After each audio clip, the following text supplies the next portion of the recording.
और अब आपको सीधे लिए चलते हैं TV9 भारतवर्ष के सत्ता सम्मेलन में, जहां तेलंगाना के मुख्यमंत्री रेवंत रेड्डी पहुंच चुके हैं।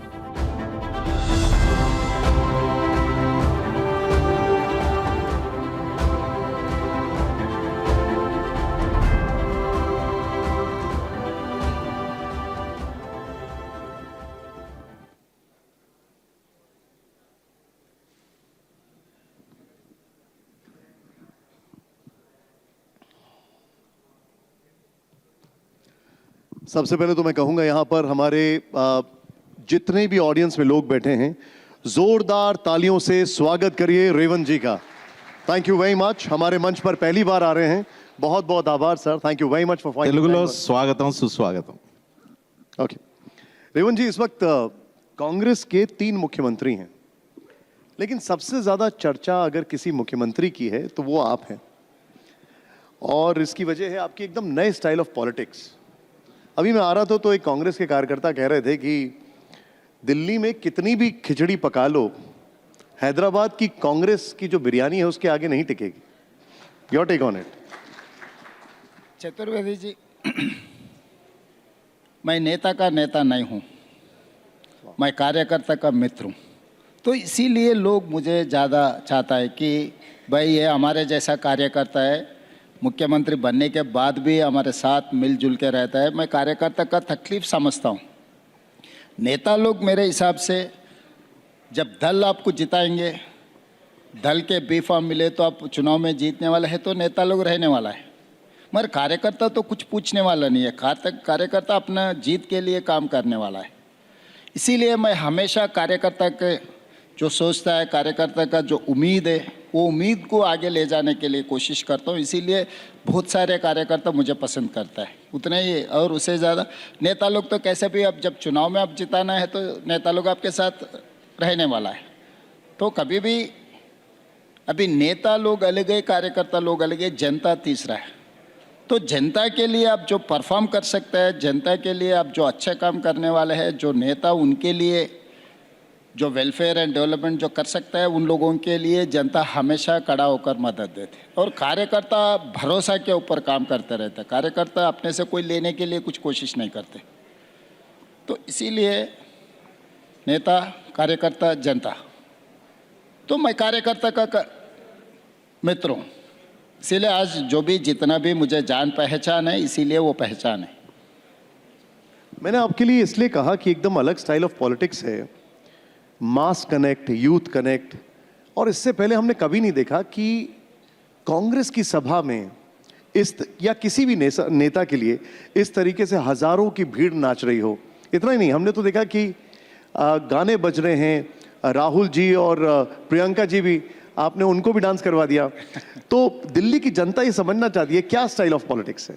नहीं, तेलंगाना एक वाइब्रेंट प्लेस, तेलंगाना और वेस्ट बंगाल से कनेक्ट है। They are very emotional. तो वो इमोशन को आप समझ सकता है, वो इमोशन को अब अगर आप कैरी करने के लिए कोशिश किए तो जनता अपने आप आपके साथ रहने वाला है। तो तेलंगाना ऐसा जगह है, आप चुनाव में कुछ बेनिफिट है, नहीं तो वेलफेयर में अब संक्षेम में कुछ मिलने वाला है, उसके हिसाब से तेलंगाना की जनता नहीं सोचता है। अब निज़ाम के खिलाफ जो लड़ाई हुआ है, आप देखो, कोई अमीर निज़ाम के खिलाफ नहीं लड़ा, गरीब लोग, दलित, आदिवासी, महिला जैसे लोग निज़ाम के खिलाफ लड़े थे। उसके बाद जब कंबाइंड स्टेट होने के बाद भी first phase of Telangana agitation, students fought for separate Telangana, not leaders. Then नेता लोग आगे, तो वहाँ के I can say DNA। So Telangana DNA is something different from other places, क्योंकि वो लोग एक भरोसा के ऊपर, एक इमोशन के ऊपर लोग डिपेंड होते हैं। तो वो भरोसा कांग्रेस पार्टी ने, कांग्रेस पार्टी के तरफ से मुझे कोशिश किया, उन लोगों को अच्छा लगा कि भाई ये हमारा भाई है, ये हमारा दोस्त है, ये हमारा परिवार है। तो परिवार के साथ जब परिवार में कुछ खुशी हो गए, शादी हो गए, परिवार में कुछ दावत हो गए, नॉर्थ भी हो साउथ भी हो, गाना बजाते, डांस करते। तो जब जब मैं जलसा में जा रहा हूँ, पब्लिक मीटिंग्स में जा रहा हूँ, कि कांग्रेस कार्यकर्ता के लिए एक शुभ कार्य है, तो वो शुभ कार्य में जो तरीका से लोग वेलकम करना चाह रहे थे, जब कैडर, जब जनता एकदम इमोशनल होकर डांस करना शुरू कर दे तो राहुल जी, प्रियंका जी भी उनके साथ दे दिए। तो इसीलिए वो समझना बहुत ज़रूरी है। निज़ाम से लेकर first phase of Telangana agitation, second phase of Telangana agitation, separate state of Telangana, ये सब सारे आप सीक्वेंस यहाँ वहाँ लोगों का सोच वो देखे तो हमें पता लगता है कि तेलंगाना में तेलंगाना जनता कैसा सोचते। जब पूरा देश में इंदिरा जी के खिलाफ जब लोग कदम उठाए, मगर तेलंगाना, आंध्र प्रदेश में जब out of 42 41 parliament seat she has got. जिस दिन इंदिरा जी शहीद हुए तब तेलंगाना मेदक पार्लियामेंट से रिप्रेजेंट कर रहे थे। तो कांग्रेस पार्टी और तेलंगाना से कोई भी अलग नहीं कर सकता, कोई भी अलग अलग सोच भी नहीं सकता है कि इंदिरा जी जब शहीद हुए थे तब she was representing from Telangana Medak parliament. तो एक परिवार का रिश्ता है तेलंगाना और कांग्रेस और गांधी जी परिवार खासकर। ये परिवार रिश्ता में कोई लेने देने का कोई बात नहीं है, इट्स ओनली इमोशन। आपने जब इमोशन की बात की तो मुझे उस इमोशन से कनेक्टेड एक अफेक्शन आपके लिए वो जो इलेक्शन में सॉन्ग्स होते हैं उनमें दिखा। मुझे इतनी लैंग्वेज तो नहीं आती है लेकिन कुछ वर्ड्स मैंने उसके क्यू इन किए और रजनी जी बताएंगे। शेर का बच्चा आ रहा है, बहादुर योद्धा लड़ रहा है, कांग्रेस का झंडा उठाकर चलने वाला योद्धा, बहुत से नाम दिए गए। रजनी जी సేమ్ तेलुगु में बोला तो कांग्रेस सूर्युడు, टाइगर रेवंत अन्ना, कोडंगल पुली इसका कॉन्स्टिट्यूंसी है, तेलंगाना रणधीरा, तेलंगाना पुली बिड्डा। जिसका पास इतना टाइटल्स नहीं है, इसके पास जितना टाइटल्स है। चतुर्वेदी जी, मैं एक बात कहूँ, रामायण देखो, रावण है इसीलिए राम का नाम रोशन हो गए। महाभारत देखो, दुर्योधन है इसीलिए भीम का नाम आगे। तो हर इतिहास में जब जब ताकत वाले विलन रहेंगे तब आम आदमी भी हीरो बन सकता है। तो तेलंगाना में भी हमारा विरोध पक्ष के जो नेता थे वो एक बड़ा विलन होकर तेलंगाना 4 करोड़ जनता को जब तकलीफ दे रहे थे तब आम जनता से एक नौजवान लड़का उबल के आगे, जनता ने तैयार किया, मैं खुद से मैं नहीं बना, जनता ने मुझे हीरो बनाए, जनता ने जो आप जो बोल रहे हैं वो पूरा टाइटल दिया हुआ है। तो कभी भी इतिहास से लेकर आज तक, अब कभी भी इतिहास देखो, जो बड़ा वाला ताकत वाला सबसे बड़ा विलन कोई भी पिक्चर भी देखो, खलनायक से लेकर और कोई भी पिक्चर देखो आप, तो विलन के ऊपर डिपेंड होने वाला है हीरो का नाम। जब अपना स्टोरी में विलन ही नहीं है तो हम हीरो बनेंगे कैसे? लेकिन तेलंगाना हीरो अभी तेलंगाना का बाउंड्री में रहेगा, तेलंगाना से बाहर आके हीरोइज्म दिखाएगा। नहीं भाई, अभी कुछ नहीं, अभी 8 साल अभी चलाने का है। 2034 तक तेलंगाना में ही 4 करोड़ जनता के लिए बहुत कुछ करना है। 2034 के बाद जो पार्टी जिम्मेदारी देंगे तब सोचेंगे कहाँ जाना, कैसे जाना, क्या करना, क्या नहीं करना, पार्टी तय करने वाला है। अभी इस वक्त सबसे अहम मुद्दा जो चल रहा है और मैं रजनी जी को भी इन्वॉल्व करना चाहूँगा, वो है डीलिमिटेशन, परिसीमन। और इसको लेकर सरकार बिल लाने पर भी विचार कर रही है। आपका टेक इस पर? मोदी जी का जो 3D पॉलिसी है, ये 3D पॉलिसी के खिलाफ दक्षिण भारत को इकट्ठा करने का ज़रूरत है।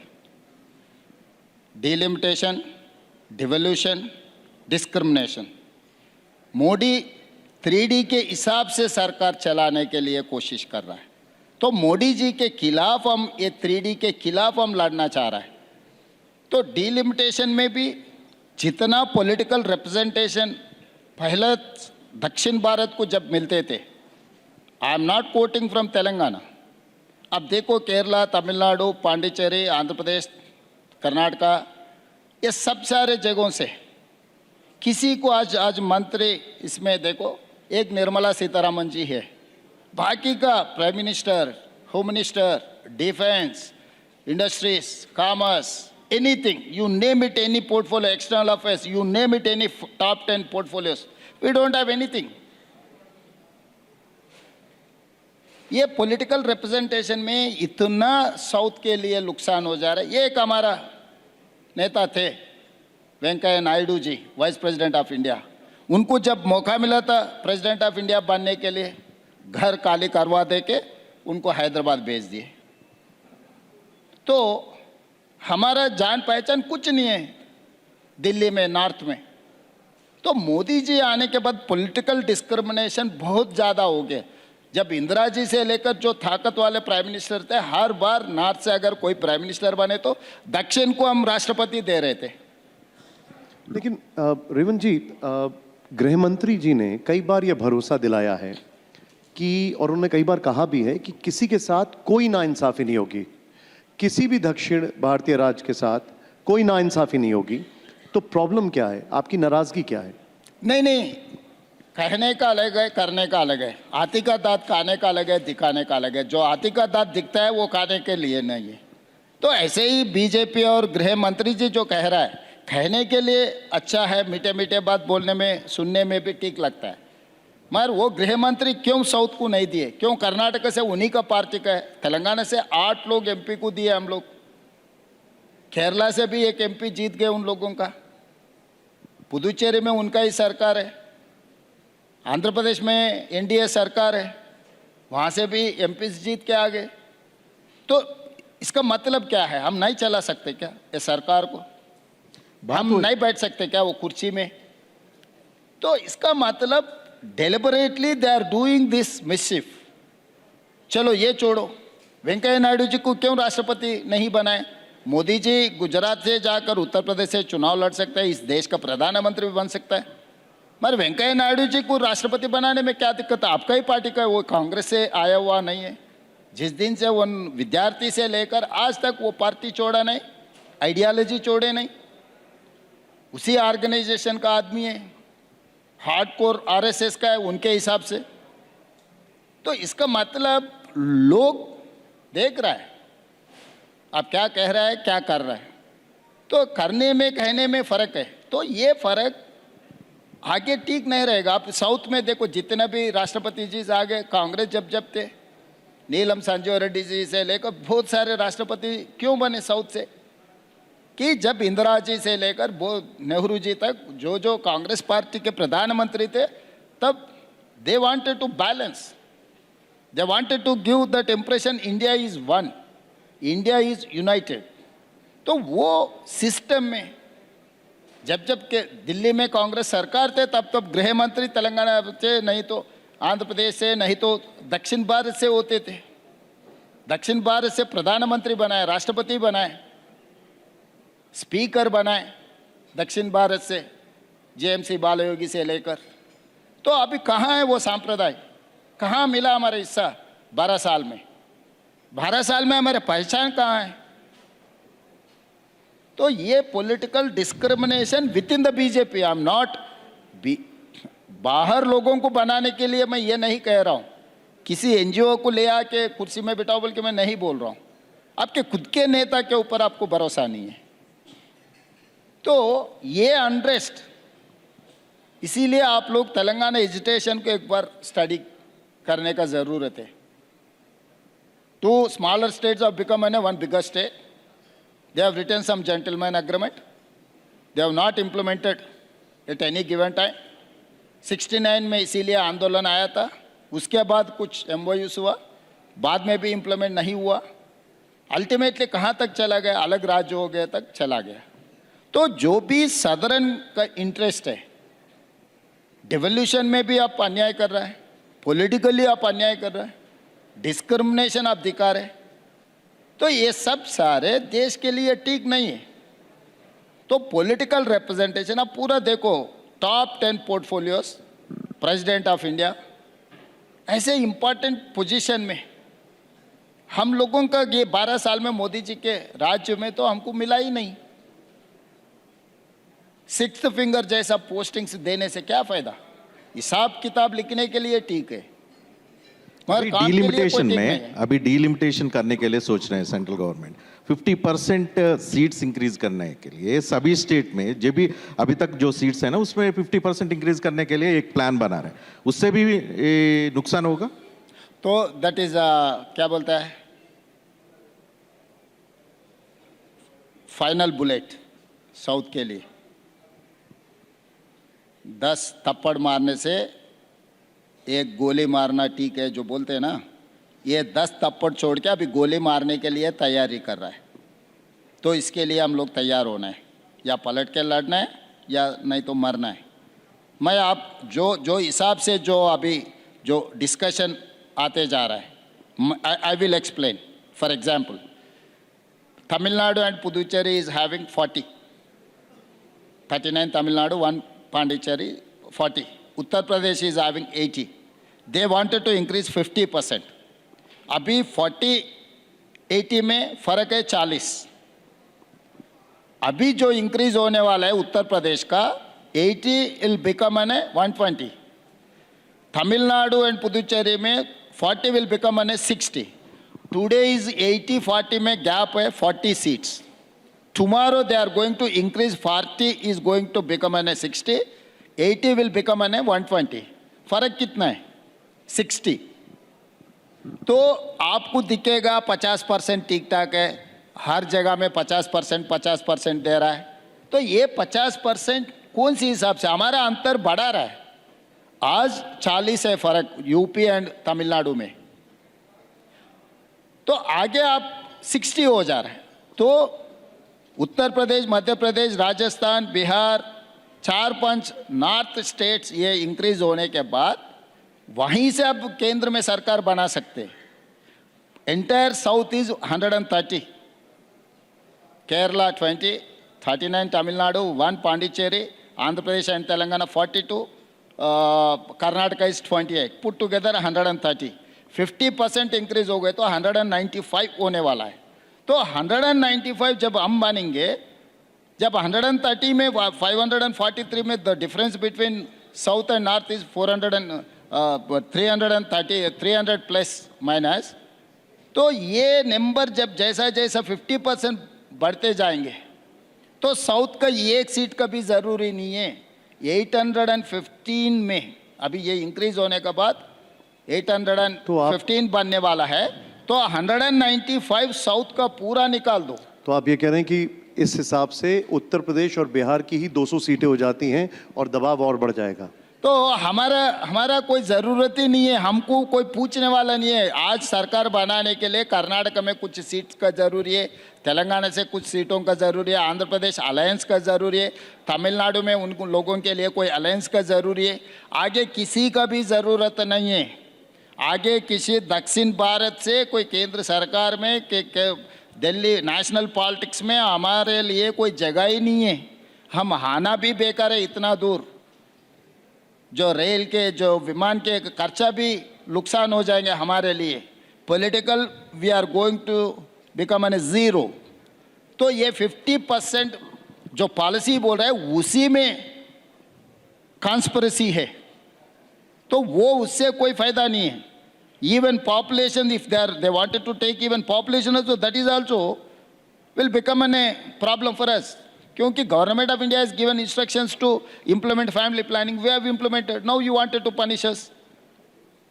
तो मेरा सुझाव ये है कि मोदी जी को यहाँ TV9 प्लेटफॉर्म से आज जो अंतर है, जितना भी इंक्रीज करो, जितना परसेंटेज भी इंक्रीज करो, नॉर्थ साउथ का डिफरेंस उतना ही रहना है।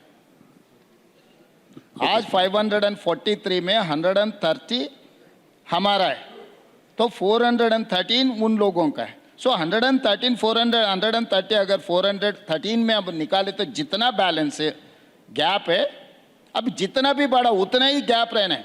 आप 50% करने के वजह से जो एग्जाम्पल बोला है मैं तमिलनाडु उत्तर प्रदेश के, तो 40 will become an 60, 80 will become an 120। आज जो डिफरेंस है 40 है, tomorrow it will become an 60। तो मेरे से क्यों पूछेंगे भाई? बार्गेनिंग किसके साथ में होता है? इक्वल्स के बीच में बार्गेनिंग होता है। बराबर हिस्सेदार से चर्चा हो जाएंगे, बराबर हिस्सेदार के बीच में डील हो जाएंगे। हम हिस्सेदार ही नहीं है, हमारे से कौन चर्चा करने वाला है? इसी मामले में साउथ का जो 5 स्टेट है, यूनिटी से आके सेंटर से फाइट करना पड़ेगा। ज़रूरत है, ज़रूरी है। इससे पहले स्टालिन ने एक मीटिंग किया था, उसके बाद मैं तेलंगाना में करने के लिए उसी दिन मैं अनाउंस किया था। तो बाद में सरकार ने इसको सेंसस के बारे में, कास्ट के बारे में कुछ पॉलिसी बनाया, तो हम लोग जब ज़रूरत है तब बनाने के लिए कोशिश कर रहे थे। आज तो ज़रूरत आ गए। My elder brother DK Shiva Kumar ji is here. It is not for political parties. I am not saying that this is favor to BJP, this is against Congress, this is against South India. My line is straight. उत्तर भारत दक्षिण भारत में अंतर बढ़ाने के लिए जो NDA सरकार कोशिश कर रहा है उसको रोकने का ज़रूरत है। वो रोकने के लिए हम कोशिश करेंगे, हम आवाज़ सुनाएंगे, क्योंकि तेलंगाना को पता है पहले से, निज़ाम से लेकर आज कंबाइंड आंध्र प्रदेश तक हम लड़के हासिल किए, किसी ने हमको मुफ्त में नहीं दिया। आज दक्षिण भारत को जो अन्याय हो रहा है, अन्याय करने के लिए जो NDA जो कोशिश कर रहा है, ये ठीक नहीं है, ये देश के लिए भी ठीक नहीं है। तमिलनाडु केरला में जो इलेक्शन चलने वाला है उसमें स्लोगन बनेगा ये ज़रूर है। मैं अगर मैं कैंपेन में गए तो मैं यही मुद्दा से बोलूँगा, क्योंकि मोदी जी का हमेशा दल की बात है, देश की बात नहीं है, जनता की बात नहीं है। अपने दल जीत गए तो सब कुछ जीते समझता है, वो ठीक नहीं है। कांग्रेस का फिलॉसफी था पहला देश, बाद में जनता, तीसरा दल। पर भारतीय जनता पार्टी आने के बाद, मोदी जी अमित भाई आने के बाद दल पहला हो गए, पार्टी कार्यकर्ता और नेता लोग दूसरे हो गए, तीसरे देश हो गए। सो ये देश के लिए जो अच्छा है, इंदिरा जी से लेकर नेहरू जी से लेकर राहुल जी तक देश के लिए हम लोग सोच रहे हैं। हमारे लिए पहला देश, उसके बाद जनता, तीसरे जगह में दल है। मगर भारतीय जनता पार्टी का फिलॉसफी उल्टा है, पहले दल, बाद में पार्टी के कार्यकर्ता नेता लोग, उसके बाद जनता, उसके बाद देश। तो देश के लिए जो अच्छा है वो चर्चा करना। इतना दिन कोई ऑल पार्टी मीटिंग नहीं लगा है, वो डिसाइड करने के बाद आज ऑल पार्टी मीटिंग लगा रहे। आप डिसीजन ले लिए, फिर ऑल पार्टी क्यों? कभी भी आप कोई डिसीजन लेना चाहता है तो तब ऑल पार्टी मीटिंग लगा दो। भाई हम लोग ये सोच रहे हैं, आपका सुझाव क्या है, कैसे आगे जाएंगे, क्या करना चाहिए, टर्म्स ऑफ रेफरेंस क्या रहना है। इससे पहले हम डिलिमिटेशन किए, कौन सी तरीका से किए। जब इंदिरा जी ने किया, जो what were the terms of reference 2002, Atal ji ने डिलिमिटेशन के लिए फिक्स किया था, तो टर्म्स ऑफ TOR क्या थे, उसी के ऊपर चर्चा करना था। अभी पूरा डिसाइड हो गए, 50% बढ़ाने का, वुमेन रिजर्वेशन का, सब कुछ डिसाइड कर लिए। सब कुछ डिसाइड होने के बाद हम किस लिए बुला रहे? आप जो बोल रहे हैं वो सुनने के लिए बुला रहे। सो सुनने के लिए हम TV9 में भी सुन सकते हैं ना, फिर जाके बैठकर क्या सुनने का है। सर आप TV9 पर आए, इसके लिए एक बार फिर से वैसे थैंक यू। लेकिन एक और इशू है, और ये सोशल मीडिया पर बहुत ज़्यादा आजकल चल रहा है। वो दो मॉडल ऑफ गवर्नेंस हैं, एक है Telangana model versus Gujarat model of governance. आपकी इस पर क्या राय है? Gujarat model is Modi model, Telangana model is rare model. तो मॉडल में इंडिविजुअल को, इंस्टीट्यूशन को जितना फ़र्क है उतना ही फ़र्क है। तेलंगाना में हम काम करने के बाद बोलते, गुजरात में बोलने के बाद काम करने के लिए कोशिश करते हैं। अब इतना चर्चा है गुजरात के डेवलपमेंट के बारे में, चलो will go to Ahmedabad, will go to Hyderabad. आप कंपेयर करो हर चीज़ में, मगर जितना नाम रोशन हो गए, जो गिफ्ट सिटी के बारे में चर्चा कर रहे, तो टैक्स हेवन कंट्रीज सुना है। अभी गुजरात में टैक्स हेवन एक एरिया बना है, तो वहाँ पर आप कुछ भी करो 12 खून माफ़ है। It's a part of India. तो गुजरात में गिफ्ट सिटी के लिए इतना एग्जाम्पशंस क्यों देना? वहाँ पर जो भी इन्वेस्टमेंट करो वो पैसे कोई देश को लेकर जा सकता है, टैक्स हॉलीडे, सब कुछ बेनिफिट्स दे दिए। तो मोदी जी देश का प्रधानमंत्री, जब वो मुख्यमंत्री थे ठीक था, गुजरात के लिए कोशिश किए इन्वेस्टमेंट्स ले जाने के लिए। प्रधानमंत्री बनकर 12 साल होने के बाद भी मोदी जी कोई भी दूसरे देश से कोई पैसे लगाने के लिए, कोई इन्वेस्टमेंट लगाने के लिए, कोई फैक्ट्री लगाने के लिए आ गए तो मोदी जी दिखाएंगे भाई इधर जाओ। वहाँ देखे तो गुजरात का डायरेक्शन, एरो मार्क गुजरात के रहता है। क्यों भाई? हम भी हिस्सेदार है इस देश में। उनका पार्टी भी तेलंगाना क्षेत्र में है, उनको भी वोट डाले। मुझे 8 सीट मिले तो उनको भी 8 सीट मिला है तेलंगाना से। तो he cannot become an a brand ambassador for Gujarat. देश का प्रधानमंत्री देश का ब्रांड एम्बेसडर बना है। आप Japan, German, China, South Korea, Taiwan, हर जगह से इन्वेस्टमेंट अट्रैक्ट करो देश में। जहां लोकल टैलेंट है वो टैलेंट के हिसाब से आप पुश करो। सेमीकंडक्टर जो हमारे लिए आया था आखिरी दिन में निकाल के और कहीं दिए। सो हर जगह में ये जो तरीका है, जो तरीका से सरकार चलाने के लिए जो कोशिश कर रहा है वो ठीक नहीं है। लेकिन वो सर वो कहते हैं कि ये जो तेलंगाना मॉडल है, ये बीजेपी का आरोप है, ये गुजरात मॉडल से ही इंस्पायर्ड है। भाई मैं किसी का भी वो अच्छा प्रैक्टिस, अभी ब्रिटिशर्स में land acquisition act 1894 land acquisition act till 2013 we have adopted that land acquisition act. तो अंग्रेज़ों के खिलाफ हम लड़ लिए, आज़ाद ले लिए, शहीद हुए, फिर भी अंग्रेज़ का जो सिस्टम है हम अडॉप्ट किए। सो अच्छे सिस्टम कहीं पर भी हो, अंग्रेज़ों से भी सीख सकते, गुजरात से भी सीख सकता है। सो गुजरात के अगर साबरमती रिवर फ्रंट बहुत ज़बरदस्त बना है बोल के बीजेपी वाले बोलते, हम हमारे टीम को अहमदाबाद भेजा साबरमती रिवर फ्रंट देखने के लिए, including officers, political representative, corporators, MLAs, minister, सबको भेजाया था। हमारे एमपी लोग भी गए। सेम हम लोग Hyderabad Musi river development front बनाने के लिए कोशिश किए तो पूरा बीजेपी वहाँ बैठकर हम नहीं बना देते, खाली मोदी जी बनाना है, रेवंत जी नहीं बनाना है। ये क्या तरीका है? मोदी जी बोल सकते हैं ना कि भाई हम लोग अहमदाबाद में एज ए चीफ मिनिस्टर ये हैज़ डन। वो समय पर अहमदाबाद का मेयर फ्रॉम कांग्रेस के mayor BJP chief minister Modi ji के साथ बैठकर साबरमती रिवर फ्रंट इनिशिएट किए। आज हम लोग हैदराबाद में मूसी रिवर डेवलपमेंट फ्रंट बनाने के लिए कोशिश किए तो क्यों भारतीय जनता पार्टी आंदोलन कर रहा है? इसका जवाब कौन देंगे? अमित भाई देंगे, मोदी जी देंगे? उनके पार्टी को तो बोलना है ना डेवलपमेंट रोकने का नहीं है। तो इन लोगों का सोच एक ही है, भाई जो कुछ भी होगा होना गुजरात में ही होना, बाकी के देश में अगर कुछ भी डेवलपमेंट हो गया ना, इन्वेस्टमेंट वहाँ जाएंगे। तो हम गरीब दिखे तो वो अमीर दिखेगा। जब हम भी अमीर बन गए ना, उनके हमारे में कोई अंतर नहीं है। लेकिन सर वो कई बार आपके ऊपर आरोप लगाते हैं, उनमें से एक आरोप है कि आप फिजूल खर्ची कर रहे हैं। जैसे मूसी रिवर फ्रंट की अगर बात की जाए तो आप उसमें बहुत विशाल महात्मा गांधी जी की मूर्ति बना रहे हैं, दुनिया की सबसे ऊंची मूर्ति। वो कह रहे हैं हज़ारों करोड़ उस पर खर्च हो रहे हैं। So it's a political, hardly we are spending 75 crores on Mahatma Gandhi ji statue. So जब कन्याकुमारी में जब महात्मा जी का जो एशेस लगा है 2 समुंदर के किनारे पे, और यहाँ पर भी मूसा ईसा नदियों के किनारे में बापू घाट बना है। It's an place of worship. तो वो जगह के लिए कुछ इम्पोर्टेंस है। तो ये फिगर्स तो जो बताते वही हैं, जगह अभी देखो व्हाट्सएप यूनिवर्सिटी है ना, मोदी यूनिवर्सिटी, आपको तो पता है, मैं क्या बोलूँ, आपको सबसे ज़्यादा पता है। करोड़ों लोग उसी में कारीगर लोग हैं। लाइक करने के लिए 20 रुपये, कमेंट किए तो 100 रुपये। पूरा व्हाट्सएप यूनिवर्सिटी जो चल रहा है, व्हाट्सएप यूनिवर्सिटी जो क्रिएट कर रहा है वही है।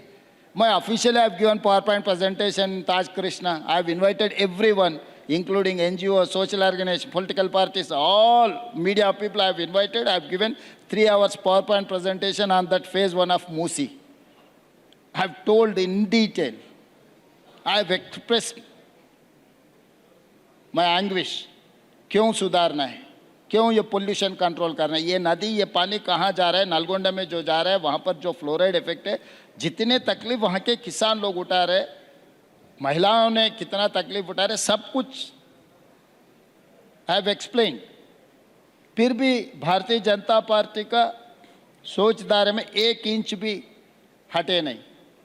वो बीआरएस तेलंगाना में मॉडल पेपर बनाएंगे, अगला दिन ये पढ़ के परीक्षा लिखने वाला है बीजेपी के लिए कोई खुद का कोई सोच ही नहीं है तेलंगाना में। अब जैसे मैं आपको एक और एग्जांपल कोट करता हूं, आप हैं हमारे साथ तो इसलिए इन सारी चीज़ों पे क्लैरिफिकेशन ज़रूरी है। जैसे प्राइम मिनिस्टर मोदी का एक विजन है इंडिया राइजिंग 2047। अब वो आरोप लगाते हैं कि इसको कॉपी करके तेलंगाना राइजिंग 2047 बनाया गया है। क्या फर्क है वैसे इसमें? कुछ फर्क नहीं है। कॉपी करना क्या गलती है, क्या गुनाह है क्या? जब मोदी जी देश के लिए he has told that today is our economy is $4 trillion plus economy. He has told that Viksit Bharat 2047 $30 trillion economy के लिए. Similar lines I have taken support from Niti Aayog, ISB. ये सब लोग लेके world's best financial experts Shantanu Narayen, Premji Vasav, Raghuram Rajan, former reserve bank governor, former president of England, सब लोगों के policy document में मैं मेंबर्स बनाए। तो किसी ने किसको कॉपी किया ये चर्चा नहीं है। जो अच्छा काम के लिए हम जो मदद कर रहे हैं उसके लिए देखो। कॉन्स्टिट्यूशन जो अंबेडकर जी बनाए, कांग्रेस पार्टी का मेंबर होगा, भारतीय जनता पार्टी को फायदा नहीं मिला। भारतीय जनता पार्टी नेता मोदी जी, अंबेडकर जी जो बनाए वही संविधान के वजह से प्रधानमंत्री बनाए ना। तो कांग्रेस पार्टी के नेता संविधान बनाए, वो संविधान को हम लेंगे नहीं। तो ये केंद्र सरकार राज्य सरकार के बीच में जो रिलेशन रहना है वो रिलेशन रखने के लिए हम लोग कोशिश कर रहा है। हाँ।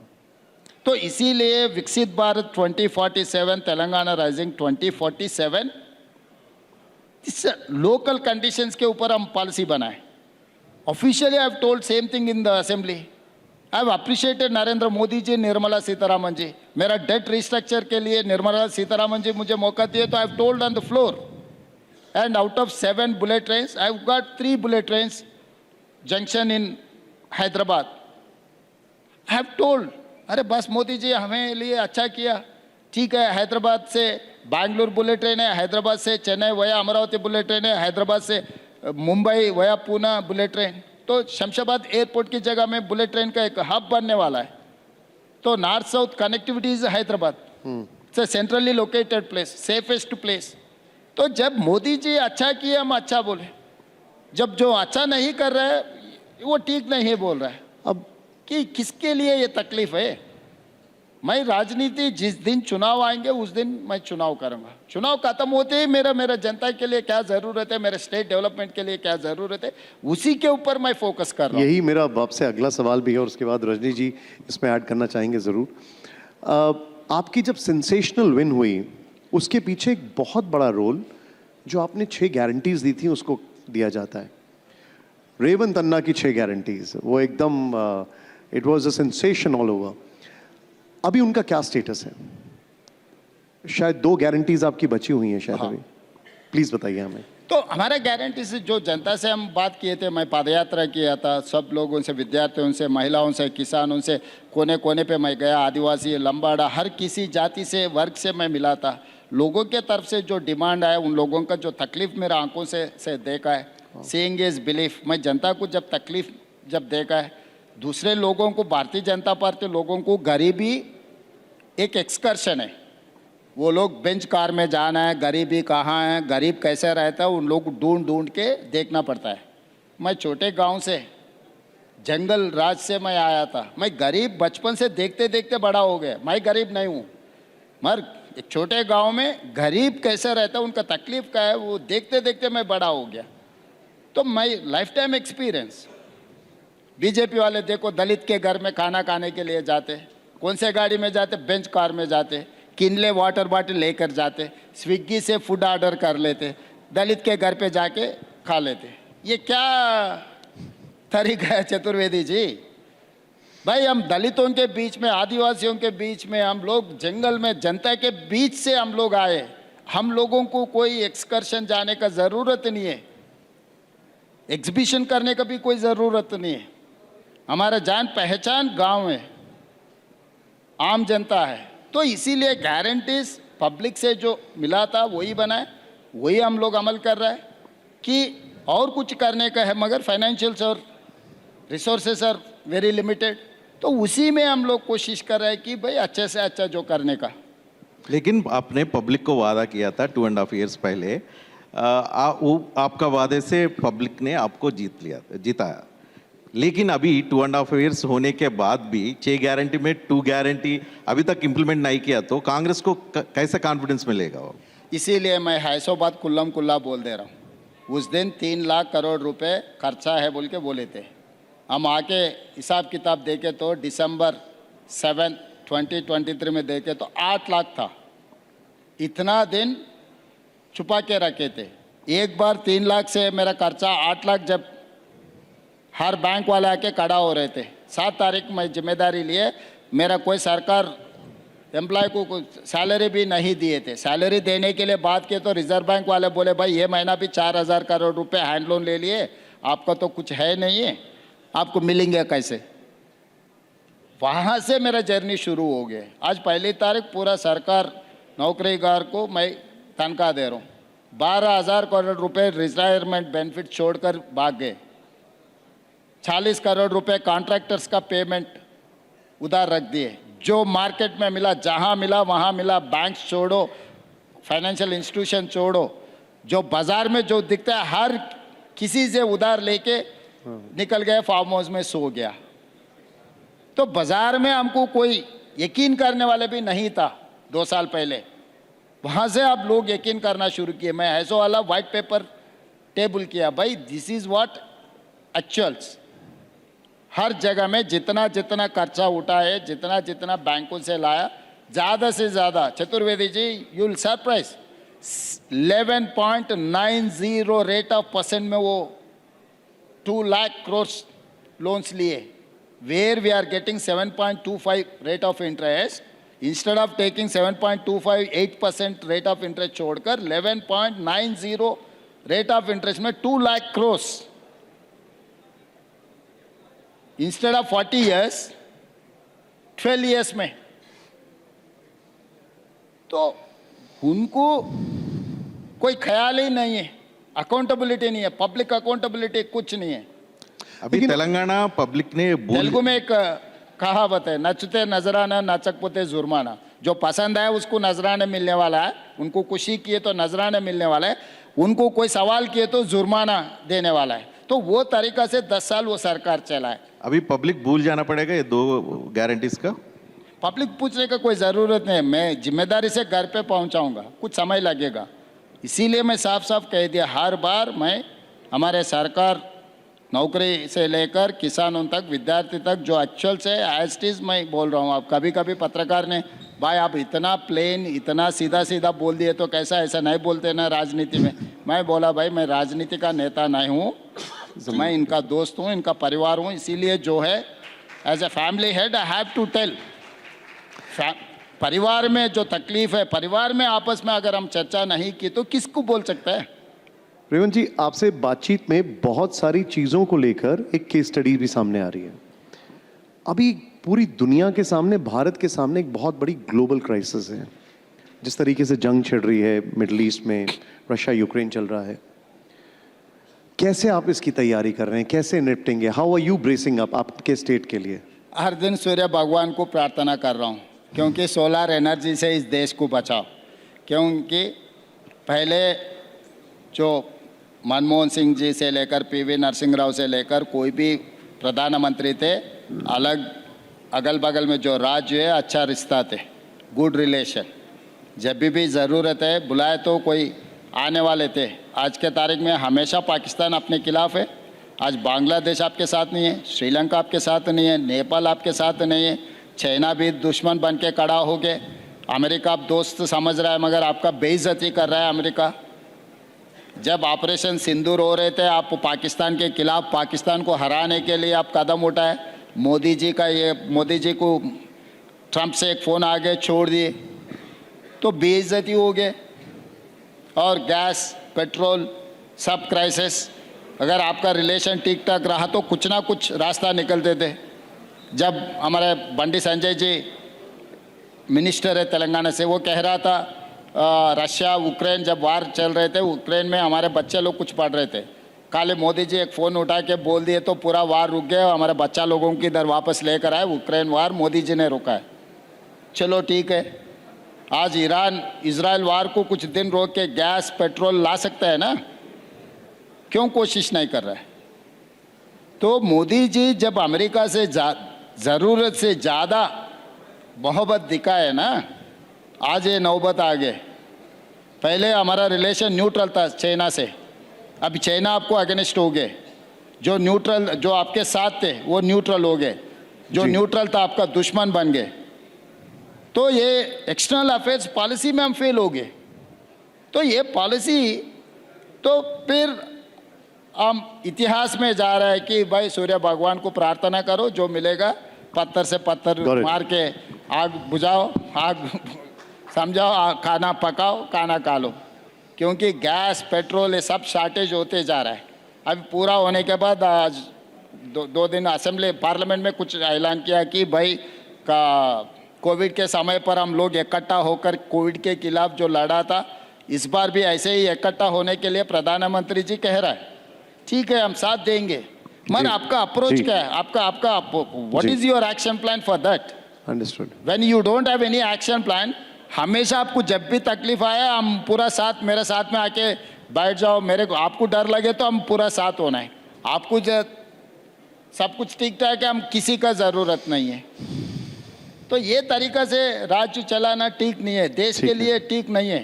तो आज भी जो ट्रंप आपको फ़ोन किया, आप ऑपरेशन सिंदूर रोक दिए, आप ट्रंप को फ़ोन करो, भाई ये इजराइल ईरान वार रोक दो, हमारे लिए कुछ ठीक होने वाला है। रेवंत जी, आपसे बात की, बहुत सारे इश्यूज हाईलाइट हुए, कई सारी case studies I. Wish you all the very best. Youth के लिए भी आप बहुत इंस्पिरेशन है, and thank you very 5 much. Minute छोड़ा तो तेलुगु में दो, तेलुगु Sure. चैनल के Good, लिए good, good. तेलुगु चैनल के लिए 2 Sure. बाइट्स बनेगा, क्योंकि सीएम होने के बाद तेलुगु चैनल्स को इंटरव्यू नहीं दे रहे हैं, Okay. इसलिए दिल्ली आके पकड़ना पड़ रहे हैं इसको। So this is for Telugu channel. Revanth గారు, తెలంగాణ పాలిటిక్స్ గురించి మాట్లాడదాం. మీరు ఈ సీఎంగా ఉన్నంత కాలంలో తెలంగాణలో మీ ప్రత్యర్థిగా కేసీఆర్ని చూస్తూ వచ్చారు. కేసీఆర్ పట్ల మీకు ఎందుకింత కోపమా, ద్వేషమా, ఇంకేమైనా ఉందా? నాకు చంద్రశేఖరరావు గారు రాజకీయ ప్రత్యర్థి మాత్రమే, వ్యక్తిగతమైన వైరము లేదు, వ్యక్తిగతంగా ఆయన ఇష్టాయిష్టాలతో నాకు పని లేదు.